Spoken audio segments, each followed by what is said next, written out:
أعوذ بالله من الشيطان الرجيم.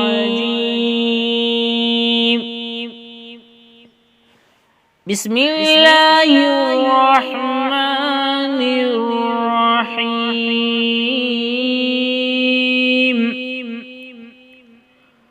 واتل عليهم نبأ ابني آدم بالحق إذ قربا قربانا فتقبل من أحدهما ولم يتقبل من الآخر قال لأقتلنك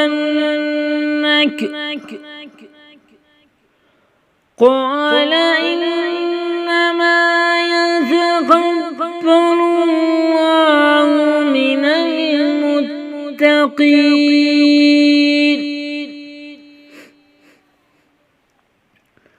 لئن بسطت إلي يدك لتقتلني ما أنا بباسط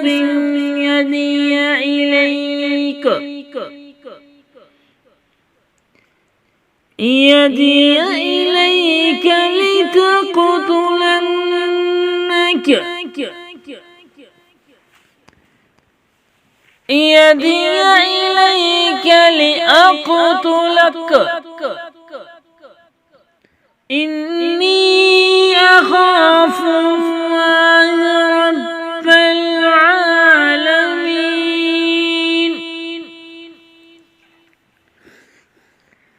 إني أريد أن تبوء بإثمي وإثمك فتكون من أصحاب النار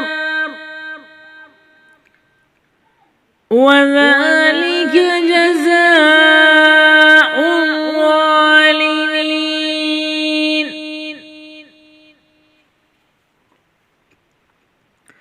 فطوعت له نفسه قتل أخيه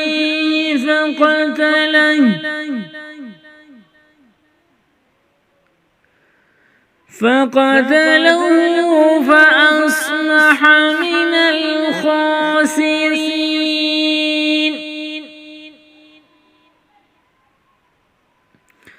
فبعث الله غرابا يبحث في الأرض ليريه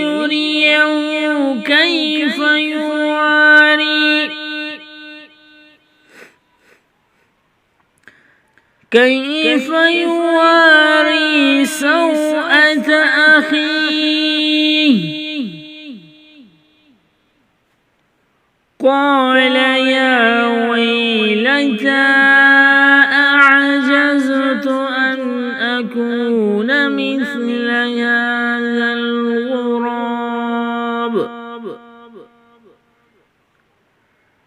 هذا الغراب فواري سوءة أخي فأصبح من النادمين.